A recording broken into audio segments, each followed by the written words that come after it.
All right, so fam, I messed up. Here's the thing. My yard has been completely neglected. We got some things popping up in the yard right now that I've never seen before in a lawn. We're gonna go through, I'm gonna show you what exactly our situation is here, and we're gonna go through and start tackling some of these issues. We're gonna try to get this lawn to pop back. This is, I can't even sit still. It's like, my yard used to look so nice. We were mowing, we were putting in all those stripes, real mowing, and now it's sad. It's green, and most of it, some of it's dying, that's for sure. We got disease pressure, we have weeds, we have broadleaves, we have horsetail, we've got crabgrass growing in some spots. Some areas are dying. I mean, the yard is in dire need of some help, and I messed up. Been super busy just taking care of other people's renovations, and Noah and I have been just renovation after renovation after renovation, just helping others out. And now I've got a situation where it's less than desirable. It's still a decent lawn, it's still green. Like I said, for the most part, I have been watering, but that's about it. I haven't fertilized or mowed in over a month. So now we've got to try to get this thing to bounce back and try to fix this yard now. We do have dark 30 coming on the way. We are probably gonna reset this thing. Still debating that. We are going to have to take care of some stuff before we even get to that point. Without further ado, check out my ugly lawn. If we just start over here, I mean, we just got overgrown action. Like I said, hasn't been cut in over a month. Okay, we've got in the sidewalk strips, crabgrass, like legitimate crabgrass growing. Love that. We got crabgrass starting to grow, and the crack grass in the grass itself. This stuff is nasty, so we got clover. Look at this. Love it. I mean, broadleaf. The grass is still like on the darker side, pretty green. Oh, got some mushrooms. Okay, maybe watering too much. Back in here, it's long, it's thick. Okay, the other side, same situation. Oh no, it's drying out. This might be caused from disease pressure, because this guy waters it nicely. Over there, sprinkler waters this nicely. I'm thinking it's either disease pressure or just heat stress, because the sun comes up way over here, comes up this way, and then it's just cooking this area all day, all day, all day, and then it'll start going down on this side. So I'm thinking this might just be heat stress. Still, we'll probably have to put down some propiconazole, take care of some of the disease. And then this is the worst of the worst. We've got horsetail. I just dropped down a little bit. You can see, I mean, it's just creeping all throughout the yard. I did some research, and products like Speedzone and T-Zone actually take care of horsetail. So we're gonna put down some Speedzone today just to kind of jumpstart this renovation and trying to get this thing to bounce back. I mean, look at that. I hate seeing that. And then once we jump back here, I mean, it's starting to die for sure, which is not good. And look at this. Ugh.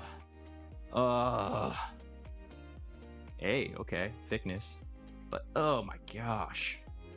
What is this? So many things just start popping up when you don't mow. And oh, bunny. Got the robot mower in the back, helping out a little bit.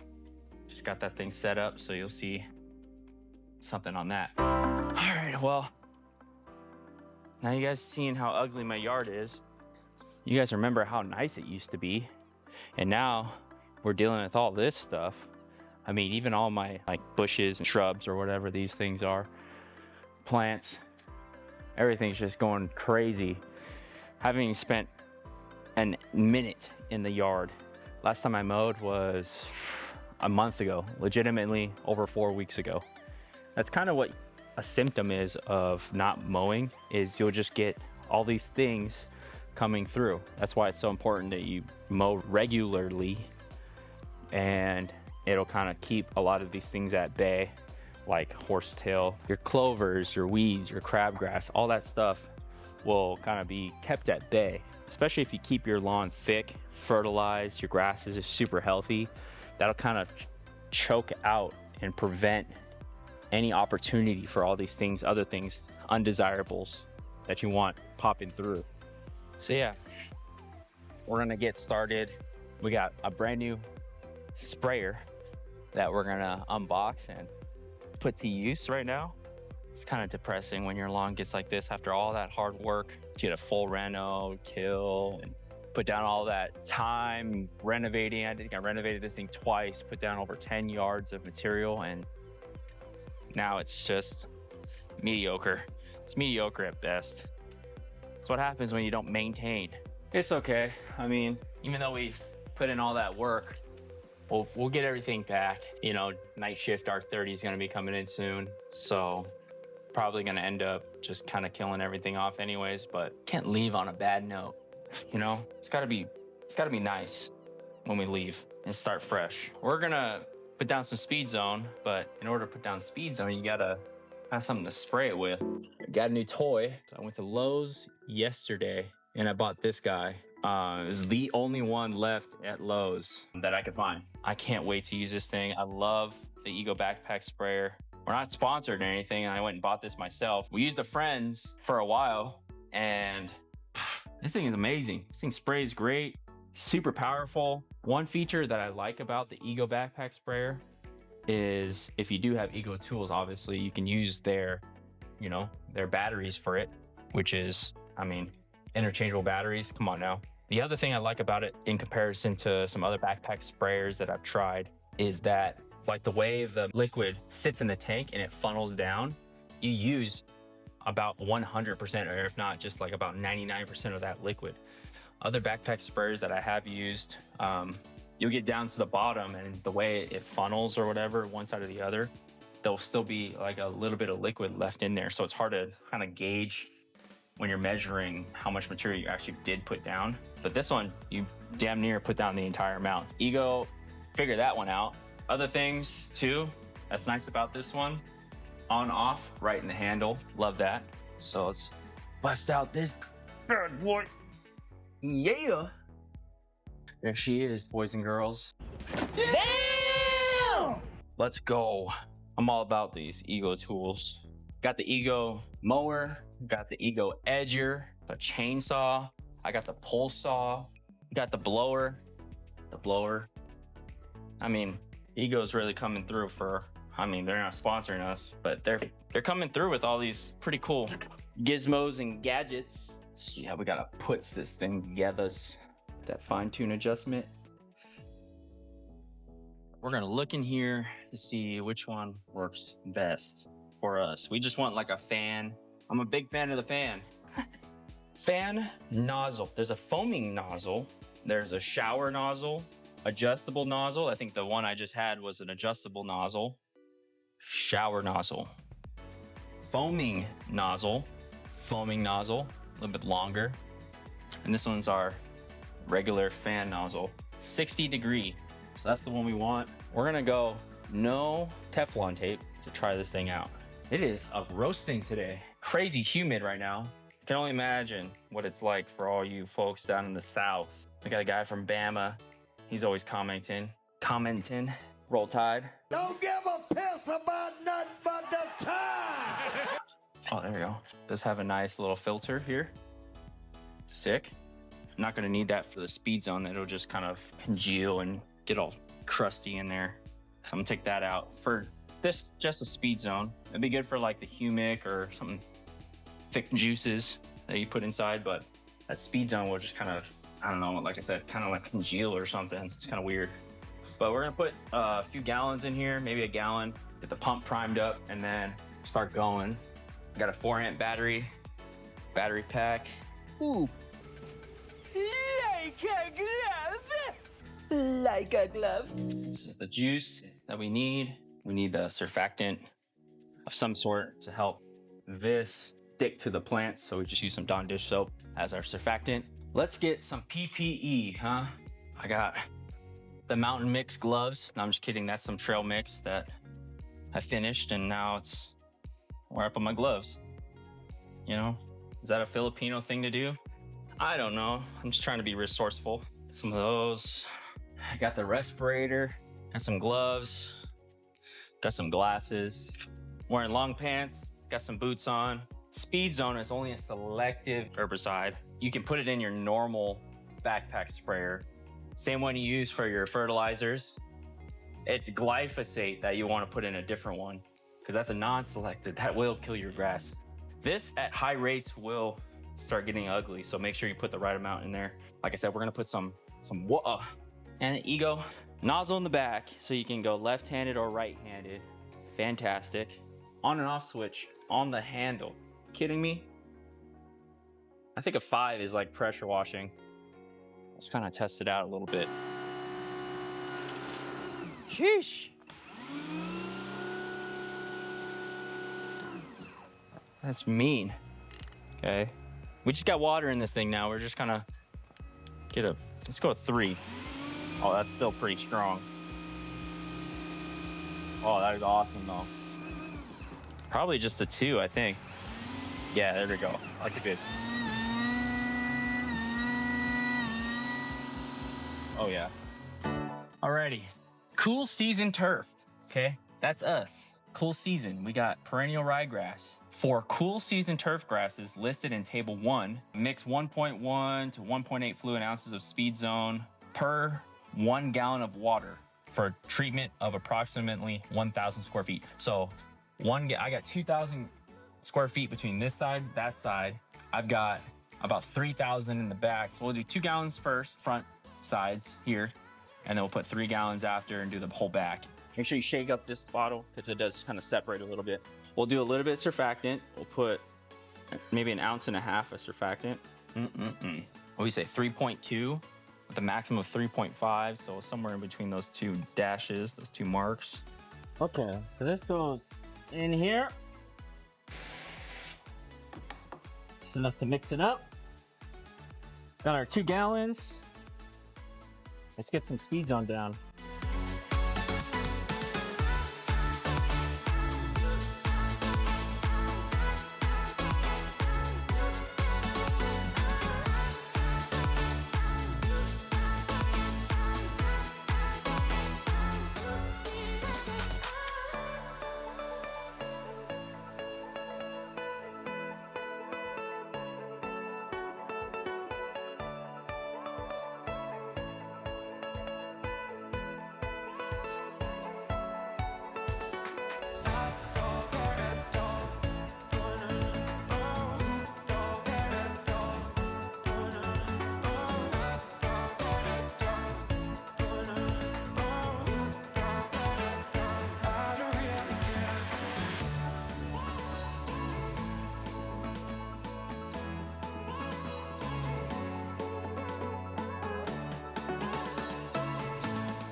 That's it here.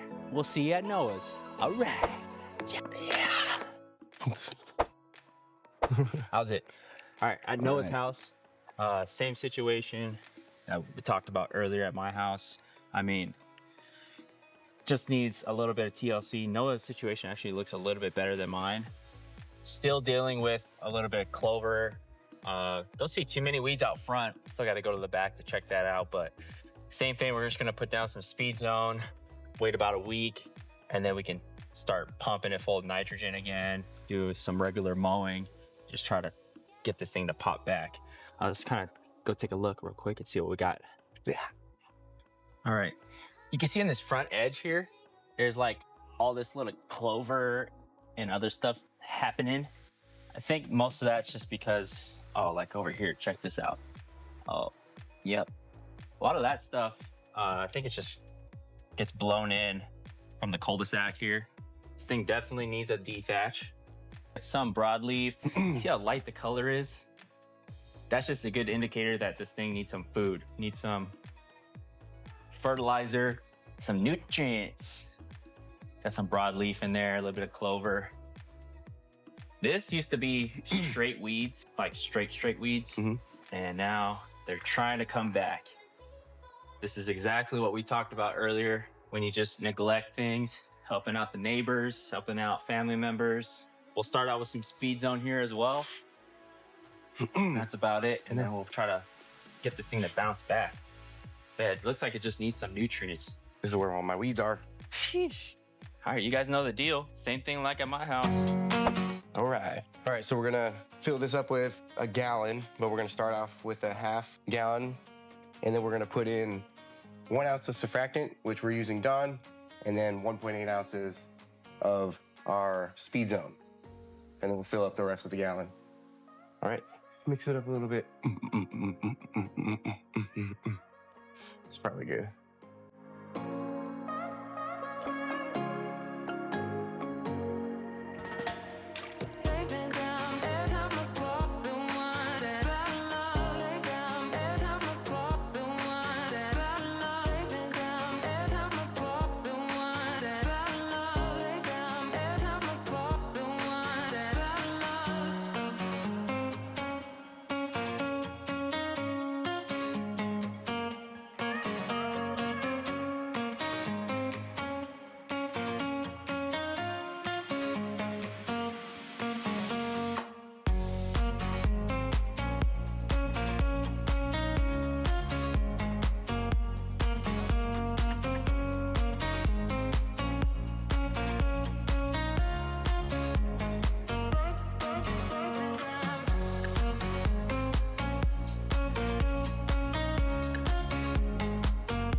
All right, simple and easy one here.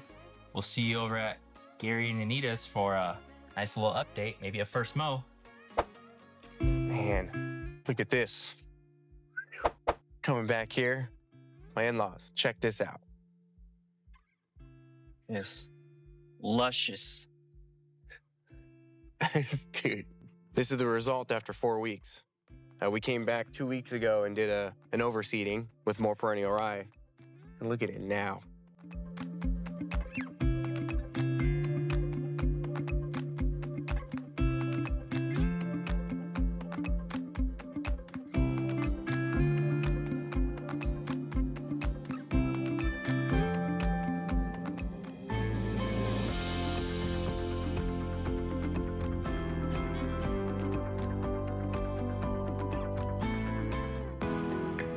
This is pretty wild. Yeah, we've got a couple things popping through. We get a little bit like some clover action, a couple like broadleaf stuffs. The main clover is in this corner over here by the flower bed. We just will tackle this maybe in a week or two with some Speedzone. We'll probably do a blanket application.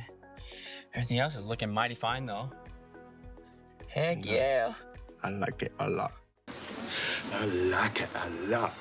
Summer overseas, they work. We'll give this thing a nice mow, even it out, possibly throw in some stripes. Hey yo. But before that, we'll probably pick out some more stuff, kind of get everything prepped up. We're gonna kind of spot seed. Overall, this area is pretty shaded, which is nice. This little section right here, That was the area that we didn't put any peat moss down, but it still came in pretty nicely. Yeah, just a little light compared to the rest of the section, but just this right here. Because we had a good enough shade, it still worked.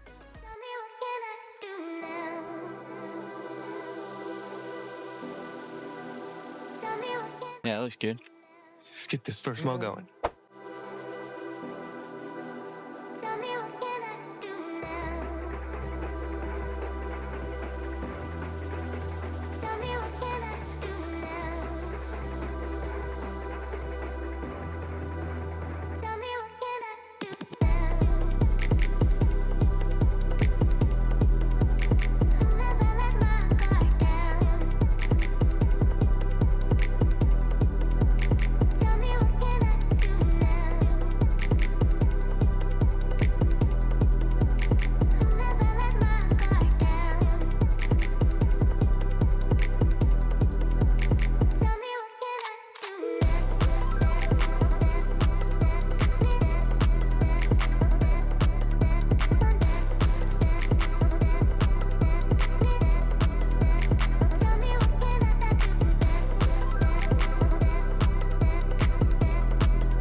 Thing is so nice.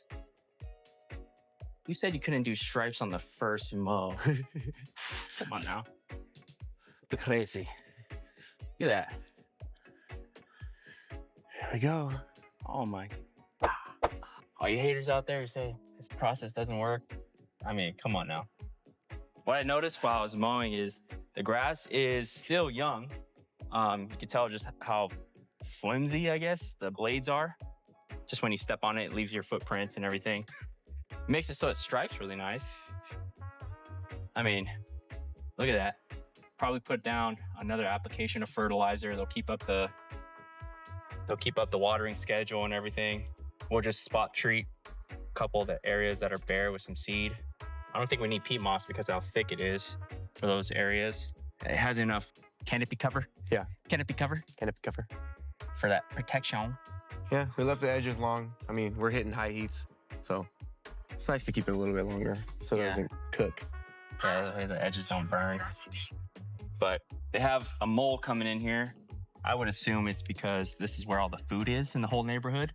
Because this is where everything's getting nutrients, water. I assume there's, plenty of worms in here and grub. Next time we're out here, probably a treatment of Speedzone and Probably a grub killer. yeah, some sort of insecticide. That way, kill the food supply source. Yeah, that'll hopefully keep the moles away at least, or deter them a little bit. I had a mole come in, and then I laid down this grub killer, and it actually, Grub X or something. yeah, the grub X, it actually stopped. It didn't come back. So yeah, okay, cool. Pretty easy one here. Yeah, we're gonna do some spot treat with some seed.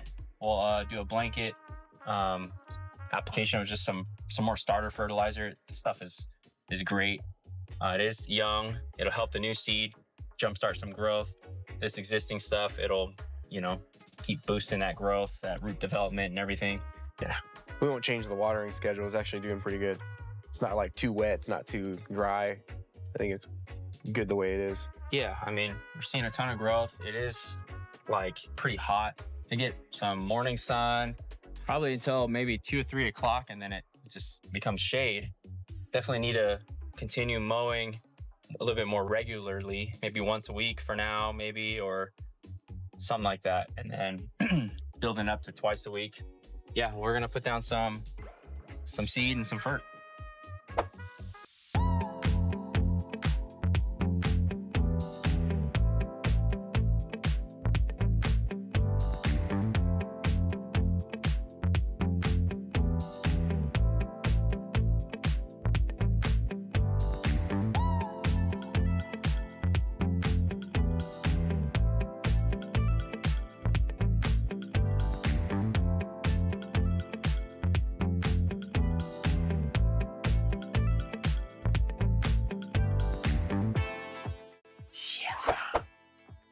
All right.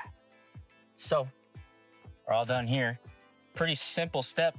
I mean, once you do the full renovations and grass starts growing, things get a little bit easier. I mean, the hard work is done now, and now it's just in the maintain stage. You still got to put your time in. You still have to, you know, dedicate some energy and some effort into your lawn. I mean, you guys have seen ours and what happens to neglected lawns and what, you know, things that pop up out of nowhere that you've never seen before. Just grass gets long, grass starts to die, disease even sometimes. So the maintain phase still takes a lot of effort, but not nearly as much as a renovation. So this, I mean, it's almost ready to start enjoying. It is still a little bit weak. We just put down some new seed today, got some new fertilizer. I can't believe we striped this thing. Come on now. Stripes off the first mow. What you know about that? Heck yeah. Ain't nobody doing that stuff. No, I mean, we're super excited about this one. We're happy it turned out awesome. This thing's got about 80% of that night shift perennial rye, the dark legend blend.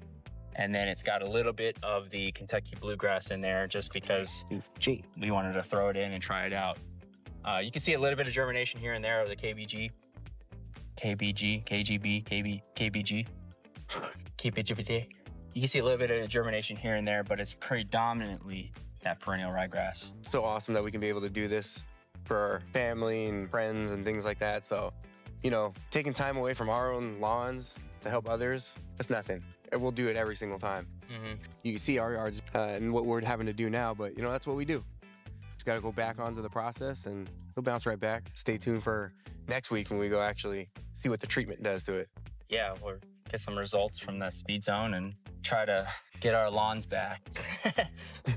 Man, every time, I swear, I just dream about those days when I was mowing and had stripes and it was 3/4 of an inch and I know. And then we did like 4 renovations and I don't have any grass anymore. I got horsetail and weeds. What is that? Yeah. Mahalos for tuning in. Don't forget to spread that aloha. See you next time. All right.